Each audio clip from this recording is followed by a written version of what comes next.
Welcome to Seattle, the Emerald City, the largest city in Washington state with just over 700,000 people calling it home. There are so many amazing things to do in Seattle, and in this video, we're going to explore the top tourist sites as well as some hidden gems that allow you to take in the views of mountains, lakes, and the Puget Sound.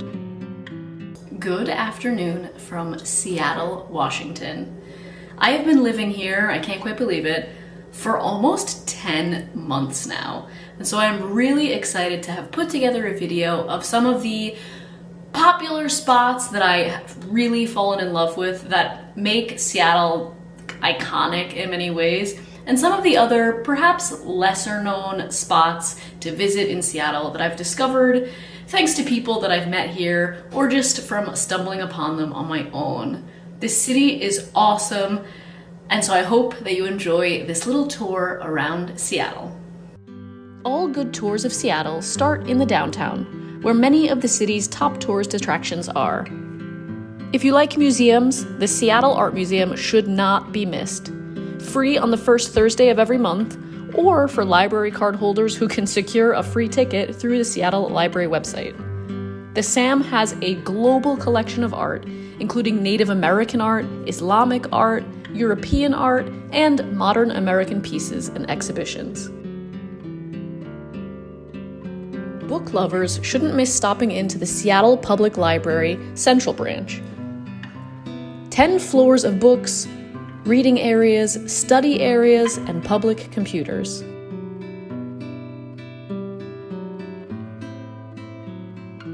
Pike Place Market was founded in 1907 and is one of the oldest and largest continuously operating markets in the United States. Inside the different market buildings, you'll find bookstores, produce, fish, restaurants, coffee shops, and so much more. I recently stopped into the crumpet shop for the first time to try their freshly made crumpets, and topped with some of their homemade jam, they were absolutely delicious. You can't come to Pike Place and not visit the most disgusting wall in America, the gum wall. There are a few versions of the story, but it all started in the early 1990s when the nearby theater patrons used to use gum to stick pennies on the wall of the theater. Someone came along and stole all the pennies and left the gum. It was ordered to be cleaned by local authorities, but theatergoers continued the tradition. Now, when you walk through Post Alley, you're hit with a scent of wintergreen. While you're around Pike Place, you can also wait in line to visit the oldest Starbucks, but just know that this was not the first Starbucks. It's simply the oldest continuously operating one. From Pike Place, walk toward the waterfront and make a stop at one of my favorite antique and thrift stores in Seattle. Inside, you'll find furniture, old bar memorabilia, and a fantastic vintage clothes section.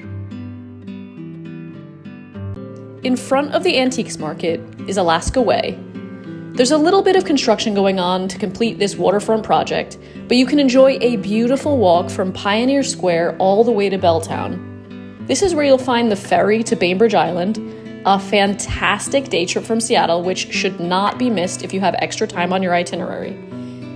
Taking the ferry is also a really great way to look back over the Seattle skyline. Continue along Alaska Way past the Seattle Great Wheel, on which you can take a ride to get views over the Olympic Mountains. Alternatively, you can hop on a Puget Sound sightseeing cruise, which tours the coastline 5 times a day for 1 hour and costs $39. Along the waterfront area, you'll also find some places to eat fried fish, clam chowder, and freshly shucked oysters. Ivers and Elliott's are 2 institutions here, and you can't go wrong with either one.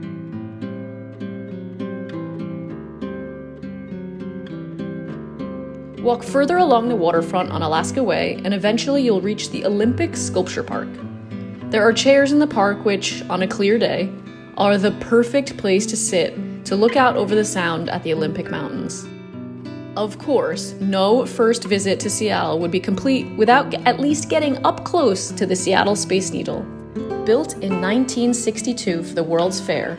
It is 605 feet tall, and it takes 43 seconds to travel up the elevator to the viewing platform, which sits at about 520 feet above Seattle. There are two great museums to explore within the same complex as the Space Needle.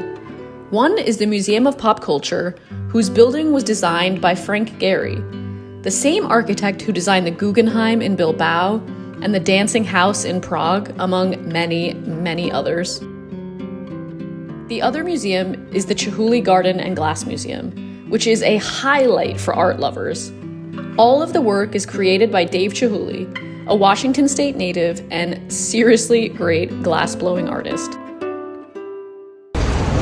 When I first moved to Seattle, everyone told me that it's all about the neighborhoods here, and so no trip to the city would be complete without checking out some of these cool neighborhoods. Very close to the downtown, you have South Lake Union, a neighborhood that, as the name suggests, sits on the southern edge of Lake Union. There's a beautiful park here, Lake Union Park, where you can sit in the sunshine, take in the views of the lake, hop on a steamboat ride around the lake and learn about its history, or rent a kayak, or head inside the free Museum of History and Industry.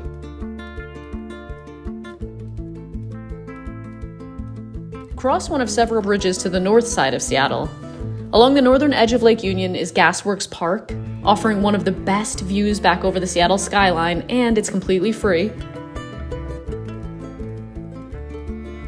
Speaking of parks, a few not to miss as you make your way around Seattle include Discovery Park,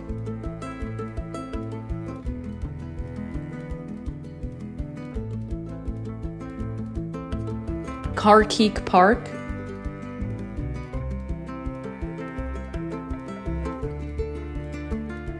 Golden Gardens,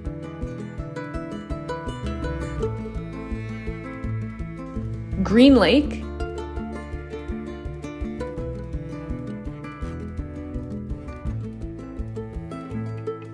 Washington Park,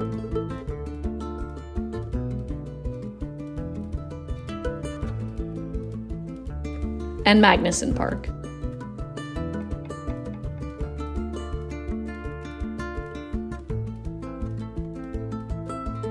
If you're visiting Seattle in March, then you won't want to miss seeing the cherry blossoms in peak bloom at the University of Washington campus.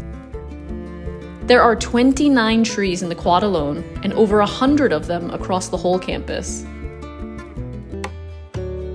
While you're in the U District, stop into the Henry Art Gallery.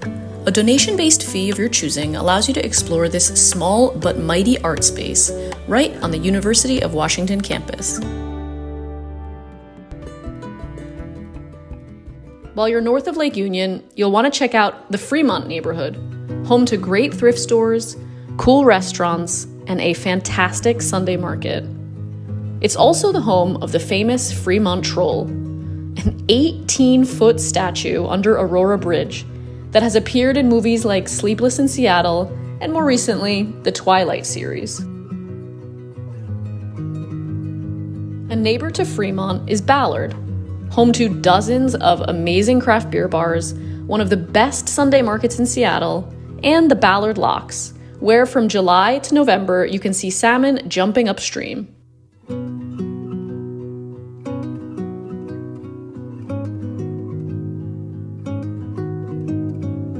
One more neighborhood not to miss in Seattle is Capitol Hill. Located east of downtown, this hilly neighborhood is home to awesome thrift stores, one of the best bookstores in all of Seattle, Elliott Bay Books, and some great places to eat, like Carmelo's Tacos. If you have the energy, there is one more place you might want to add to your list of things to do in Seattle.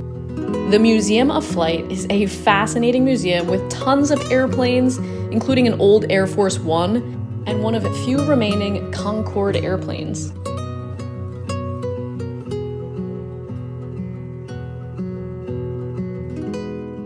I hope you enjoyed checking out some of the best things to do in Seattle with me today. If you have any questions, be sure to let me know in the comments below. And if you enjoyed this video, please give it a thumbs up. It really supports my channel. I'm putting together a collection of all of my favorite eats around the city that I will publish on the channel very soon, so be sure that you are subscribed so you don't miss out on that. Thank you as always for watching, and I will see you next time.